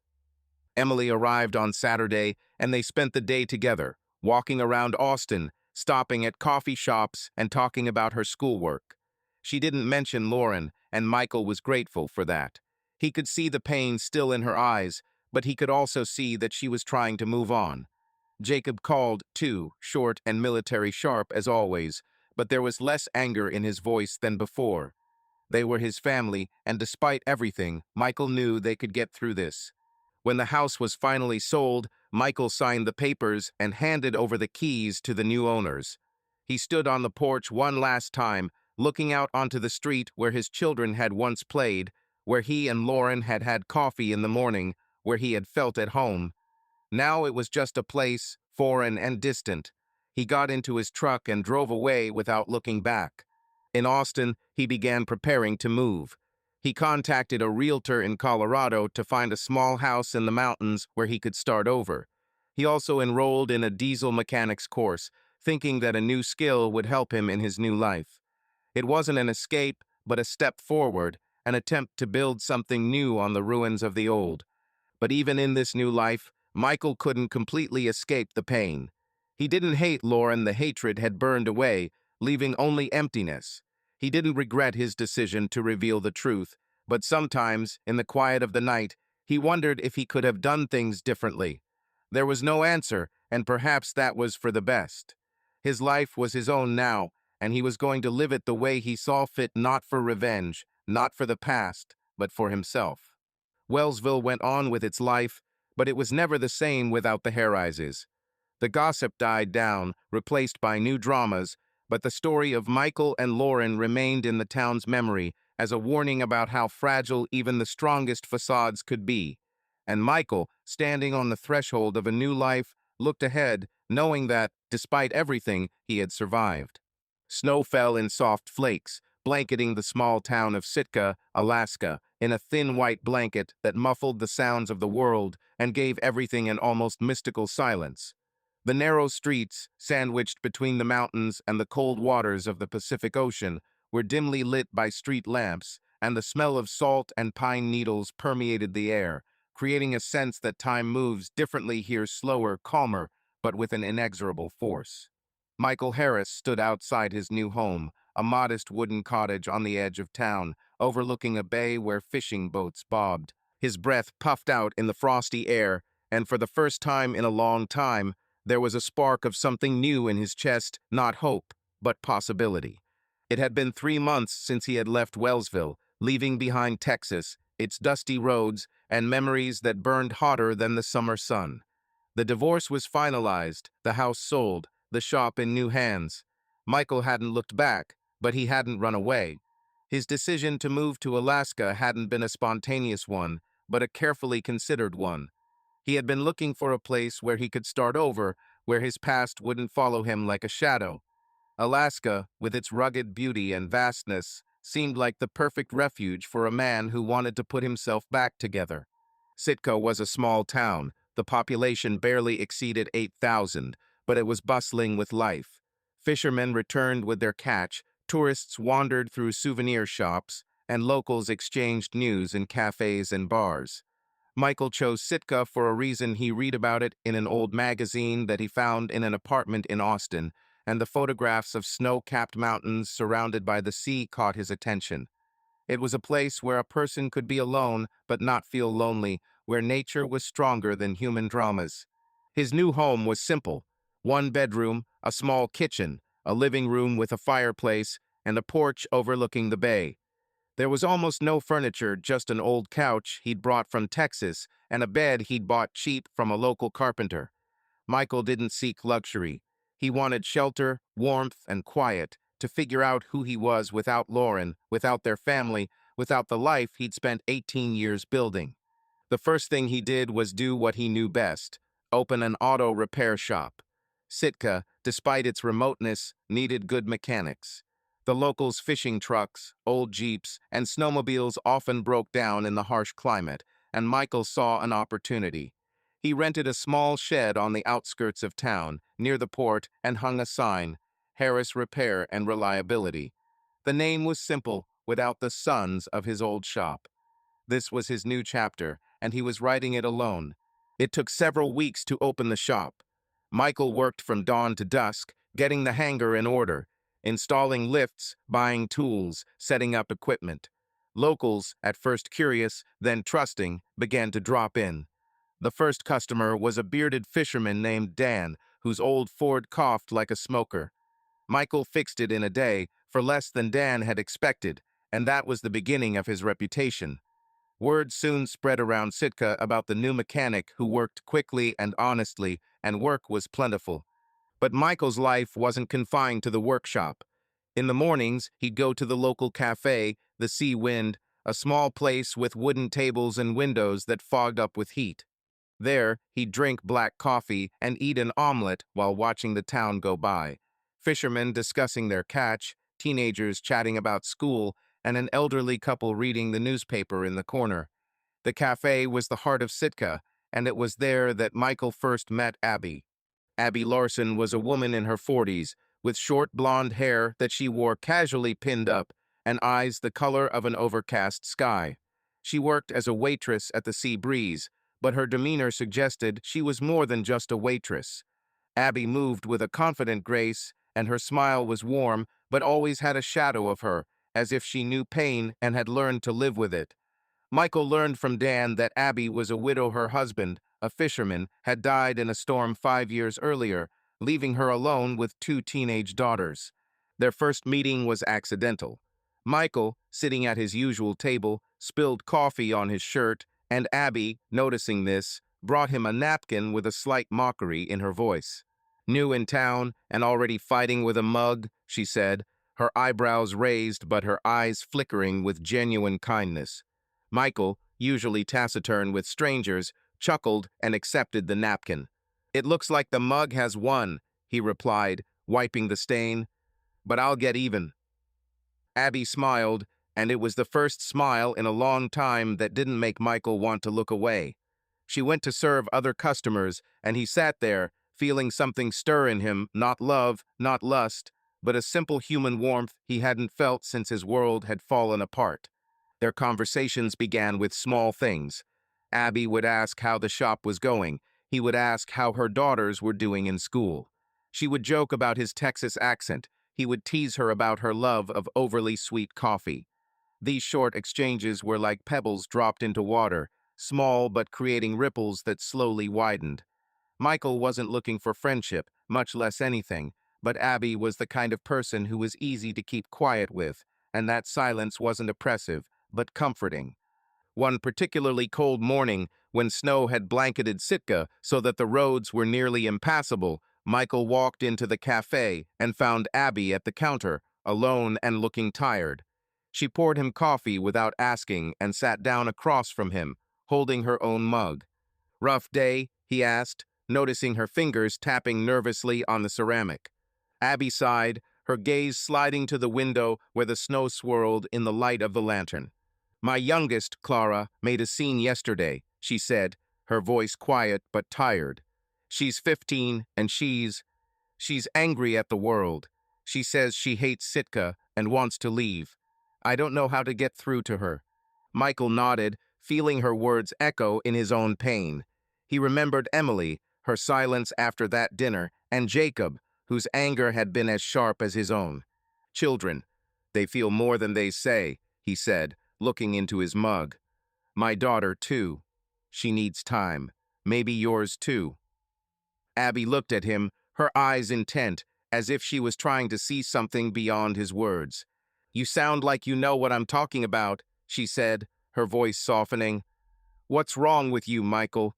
You don't seem like the type to just leave Texas." Michael froze, his fingers tightening around his mug. He wasn't ready to share his story, but something in her gaze, in her sincerity, made him talk. "My wife, she cheated on me," he said, his voice even but filled with old pain. "The divorce, selling the house, all of it. I left to keep from going crazy."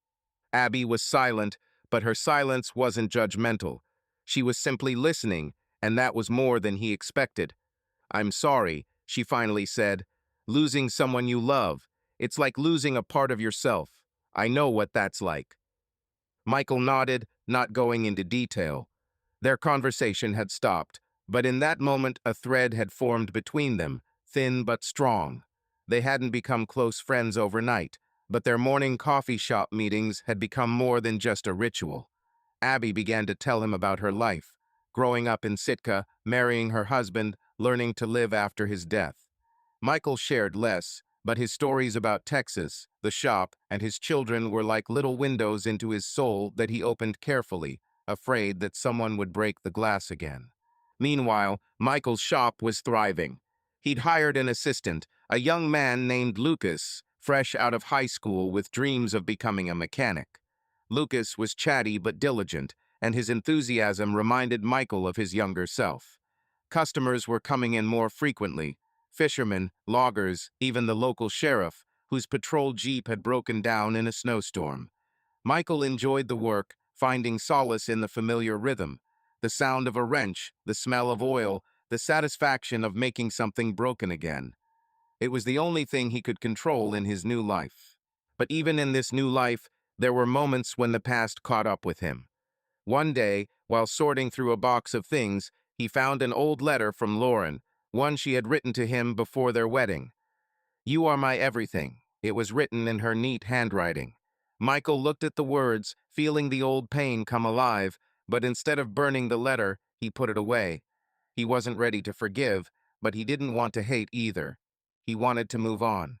Abby became part of this movement. Their coffee shop meetings turned into walks along the waterfront, where they talked about life, about Sitka, about coping with loss. She invited him to dinner at her home, where he met her daughters, Clara, sullen but curious, and Maeve, who was older and wanted to be a biologist. The dinner was simple baked salmon, potatoes, homemade pie, but for Michael, it was like returning to something long forgotten. He laughed at Maeve's jokes, listened to Abby's stories about her childhood, and even managed to get Clara, who turned out to be a fan of old cars, to talk. The trust between Michael and Abby grew slowly, like a tree in the harsh Alaskan climate. They were in no rush, not looking for love, but their connection was deeper than friendship. Abby understood his pain, and he understood hers. They were two people who had been battered, but not broken by life, and their silent glances held more understanding than 1,000 words. One Christmas Eve, when Sitka was buried in snow and the streets were aglow with lights, Abby invited Michael to the town party. They stood in the square watching the tree being lit, and her hand, in a woolen mitten, touched his. Michael did not pull away. He looked at her face in the soft light, and felt something melt inside him. This was not the end of his pain, but the beginning of something new, not love, not yet, but a life that could be his own. Michael knew Alaska wouldn't erase his past, but it did give him a chance to be reborn. His workshop, his cottage, his morning coffees with Abby, they were all building blocks of a new life. One he was building with caution, but with faith that one day he would find peace again. And in this cold but living world, he began to see not only the shadows of the past, but also the light of the future. The night in Sitka was cold and clear, the stars burning so brightly over the bay that it seemed as if the sky had dropped closer to the earth to look at the small town nestled between the mountains and the sea. The streets, covered in a thin layer of ice, glistened under the light of the street lamps, and the air was thick with the smell of salt, pine, and smoke from the fireplaces. Michael Harris stepped out of his hangar-come workshop, locking the heavy metal door, and took a deep breath of the frosty air. His breath came out in clouds, and the fatigue of a day of working on a local hunter's snowmobile tingled pleasantly in his muscles. He felt in the right place. The shop was thriving, life in Sitka was finding a rhythm, and even the pain of the past was beginning to seem less acute. But tonight, fate had decided to remind him that peace was as fragile as the first ice on a lake. Michael headed for Fisherman's Wharf, a small bar near the harbor where locals gathered to swap stories over beers. He wasn't a regular, but he stopped in occasionally to get a feel for the town's pulse and listen to the chatter of the fishermen. Today, Dan, the bearded customer whose Ford had been the first order at the new shop, had called him over. Dan had promised to buy him a beer to celebrate the successful crabbing season, and after a long day, Michael decided that a few hours of company wouldn't hurt. The bar was warm and noisy, smelling of fried fish, beer, and wet wool. The wooden walls were decorated with old nets and photographs of fishermen with their catches, and behind the bar stood Joe the bartender, a balding man with an anchor tattoo on his forearm who knew everyone in Sitka by name. Michael sat at a table by the window, where Dan was waiting, holding 2 mugs of dark ale. "So, Texan, how are things in your iron cave?" Dan grinned, handing Michael a beer. His beard was wet with foam, and his eyes were shining with good humor. "The cave's fine," Michael replied, accepting the mug. "Your neighbor brought in a snowmobile yesterday that looks like it's been chewed by bears, but I'll bring it back to life." Dan laughed, slapping his hand on the table. "That's why I respect you, Harris. You're like a doctor, only for machines. Here's to the health of your wrenches." They clinked glasses, and the conversation flowed easily. About fishing, about the weather, about how tourists had almost capsized their boat last week. Michael relaxed, feeling the tension of the day fading. He was not a big talker, but he felt comfortable in the company of Dan, whose simplicity and straightforwardness reminded him of his younger self.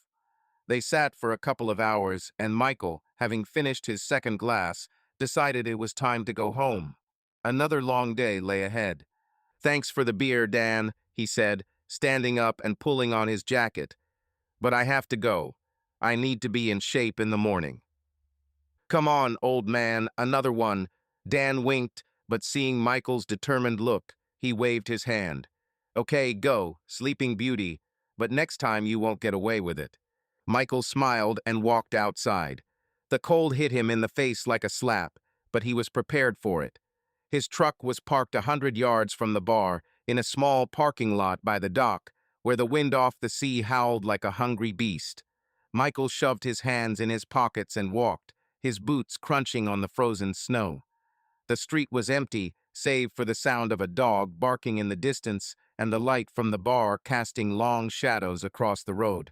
It took him a moment to notice them.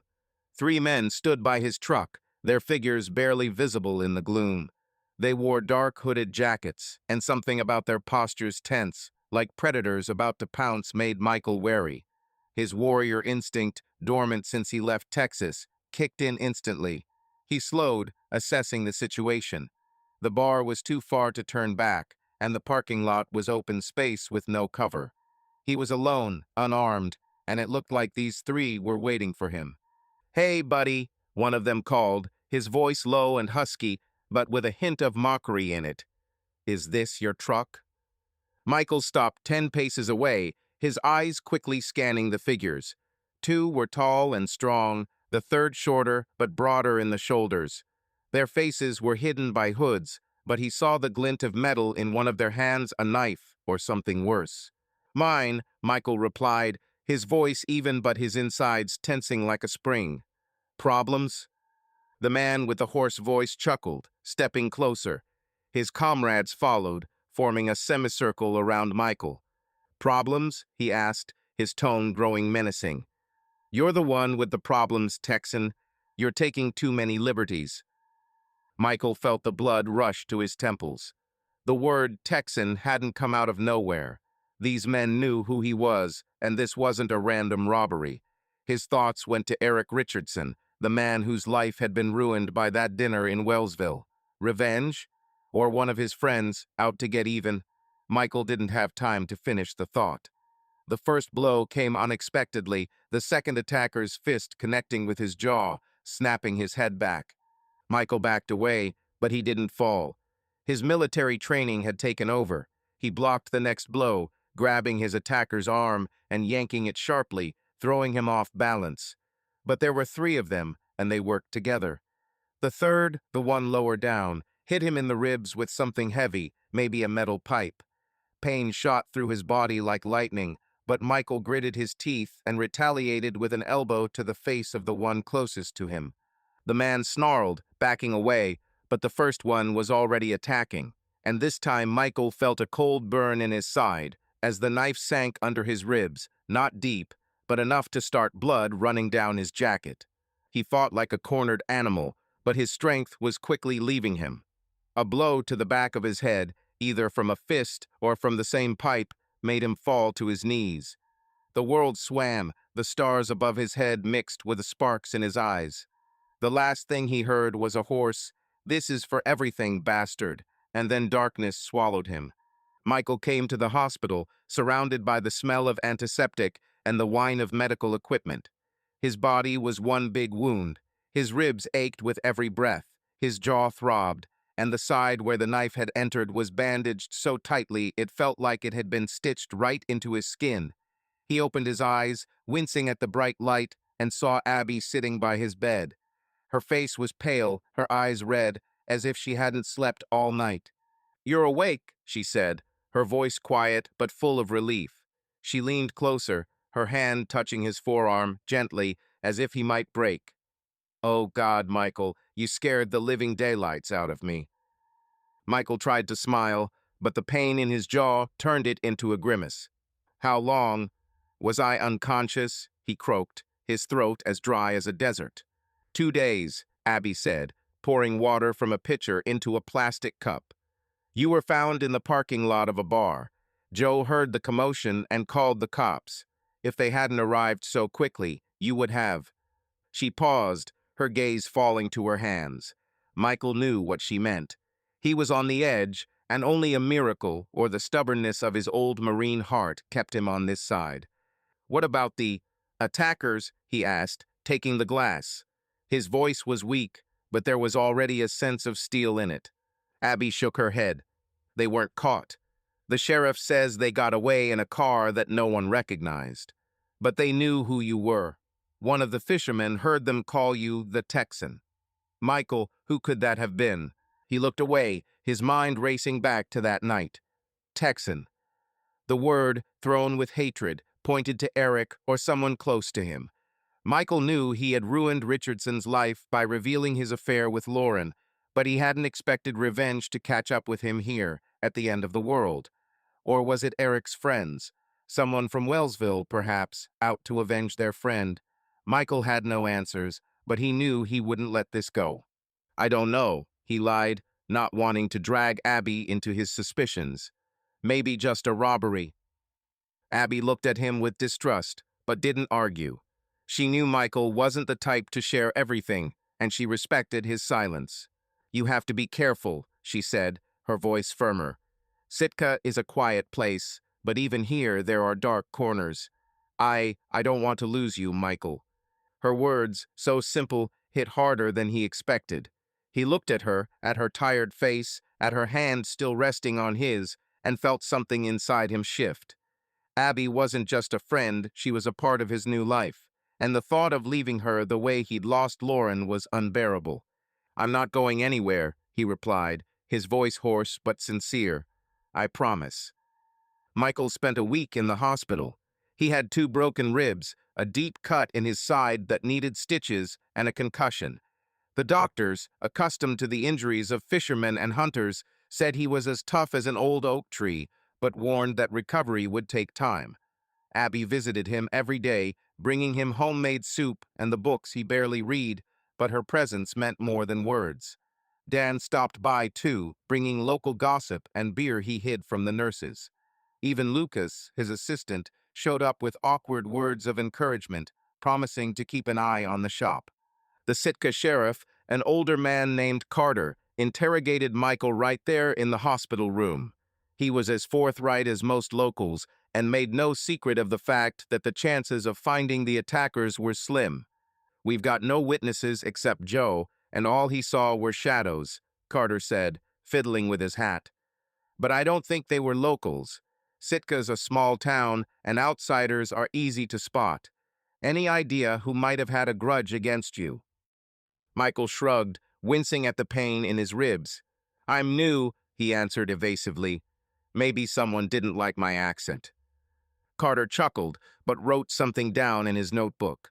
Michael didn't mention Eric, he had no proof, and without it, his suspicions were just a shadow. But he knew he wouldn't let this go. His warrior instinct, even battered as it was, demanded answers. When Michael was discharged, Abby insisted that he stay with her for a few weeks until he was stronger. Her house, small but cozy, was full of life. Clara was painting in the kitchen, Maeve was studying for exams in her room, and the smell of freshly brewed coffee permeated the walls. Michael slept on the sofa in the living room, feeling like a stranger, but their care Abby bringing him tea, Clara silently setting out a plate of cookies, Maeve telling him about her dreams slowly brought him back to life. But thoughts of Eric wouldn't leave him. Michael contacted Trevor, an old friend from Austin, and asked him to dig into Richardson's past. Trevor, used to such requests, promised to check where Eric was and who he was hanging out with. Michael didn't want revenge, but he did want to know who was behind the attack. If it was Eric or his friends, he would find a way to make them pay not with his fists, but with the truth, as he had done in Wellsville. Sitka continued to live its life, but for Michael, it was no longer as safe. He began to notice details, unfamiliar cars outside the shop, glances from passers-by that seemed to linger too long. His instincts, heightened by the attack, were in overdrive, but he refused to let fear take over. He was in Sitka to start over, and he wasn't about to run. Abby, seeing his wariness, sat next to him on the veranda of her house one evening, holding 2 mugs of hot cocoa. "You don't have to keep everything to yourself," she said, her voice soft but firm. "If it has to do with your past, tell me. I'm not one to run from other people's demons." Michael looked at her face illuminated by the moonlight, and felt himself wanting to trust. Not completely, not right away, but enough for her to understand. "I think it has to do with the man I left behind in Texas," he said, his voice low as a whisper in the wind. "He lost everything because of me, and it seems he hasn't forgotten." Abby nodded, not asking any questions. She simply sat there, her silence louder than any words. Michael knew that this night, like so many others, would not erase his scars, but with Abby by his side, he felt like he could fight on. Not for revenge, not for the past, but for the new life he was building here at the edge of the world. The Alaskan winter had blanketed Sitka in a thick blanket of snow, turning the town into something out of an old Christmas card. White-capped mountains towered over the bay, where the waves crashed against the rocks with relentless force, and the streetlights cast a soft golden light through the blizzard. Michael Harris stood on the veranda of his cottage, looking out over the snow-covered landscape, feeling the cold seep into his jacket, but leaving his inner fire untouched. The attack at the bar, the hospital, the suspicions, all of it had awakened the old warrior in him, who would not back down. He knew that his new life in Sitka was not just a refuge, but a battlefield where he must put an end to his past in order to move on. It had been a month since he had left the hospital, and although his ribs still ached when he moved quickly, Michael was back to work in his shop. His customers, fishermen, hunters, locals, didn't ask questions, but their eyes showed respect for the man who had survived such an attack. Abby, his anchor, continued to come to the shop with a thermos of coffee or invite him to dinner, but Michael felt he couldn't fully open up to her until he had dealt with the shadow that had followed him from Texas. His instincts told him that Eric Richardson or someone close to him had been behind the attack, and he wasn't going to wait for the next blow. Michael contacted Trevor, an old friend from Austin who was now not just an it guy, but a man who could dig deeper than any detective. Trevor spent weeks tracking Eric's movements, his calls, his connections. He discovered that Richardson, having lost his job and his family, had moved to Portland, Oregon, where he had taken a job as a manager at a small auto parts company. But more importantly, Trevor found traces of Eric's correspondence with two men he had hired through a third party. Their names, Paul Craig and Marcus Wells, had surfaced in chats where Eric had discussed a lesson for a Texan.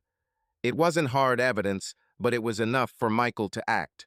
He decided not to go to the police. There was little evidence to support a trial, and the case could drag on for years. Instead, Michael chose his own path, direct as a gunshot and cold as an Alaskan winter. He wrote Eric a letter, not an email, but a handwritten note on a piece of paper, the way he had done in the military when he needed to pass on something important. In the letter, he suggested they meet at a neutral location in Seattle in 2 weeks. "I have something you don't want on the internet," he wrote. "Let's finish this like men." Michael knew that Eric, despite his polished exterior, was a coward, and the threat of public exposure would force him to show up. Seattle greeted Michael with gray skies and a drizzle that soaked his jacket as he walked to a small cafe downtown. He'd chosen the place for its crowds, noisy tourists, the clatter of dishes, and the hum of conversations made for the perfect backdrop for a conversation he didn't want anyone to overhear. Michael sat at a table by the window, ordered a black coffee, and waited. His backpack, at his feet, contained his laptop and hard drive, filled with evidence, surveillance footage from Wellsville, screenshots of Eric's text messages, GPS data, and new evidence from Trevor, including snippets of messages in which Eric discussed the attack. Michael had also created a website, simple but effective, with an anonymously registered domain that contained all the evidence, ready to be published with a single click. It was his trump card, his weapon. Eric walked into the cafe right on time. He looked worse than Michael remembered. His once neat beard was now unkempt, his eyes were sunken, and his jacket had been replaced by a cheap windbreaker. He sat down opposite him, his hands nervously fiddling with the edge of the table, his gaze darting around like a cornered animal. "What do you want, Harris?" he asked, his voice hoarse but attempting to maintain dignity. "I thought you'd gotten yours in Wellsville." Michael looked at him, his eyes cold as the ice on Sitka Bay. He took his time, letting the silence do its work. "You know why I'm here," he said finally, his voice low but firm. "Paul Craig, Marcus Wells, the bar robbery. This is your job, Eric." Eric turned pale, his fingers clenching into fists. "I don't know what you're talking about," he replied, but his voice shook. "You're delirious." Michael pulled a tablet out of his backpack and turned it toward Eric. The screen was open to a website, centered on a video from the Harris house, the exact moment Eric and Lauren were making out on the couch. Beneath the video were screenshots of his text messages, including the messages about the attack. Eric froze, his eyes widening, his breathing shallow. "This is all I have," Michael said, his voice calm but menacing. "And this is all anyone will see if you don't do what I say. Your new job in Portland, your coworkers, your neighbors, they'll all get a citation. And then I'll turn this over to the police. It may not be enough evidence to get you into court, but your life will go back to hell." Eric swallowed, his hands shaking. "What do you want?" he asked, his voice almost a whisper.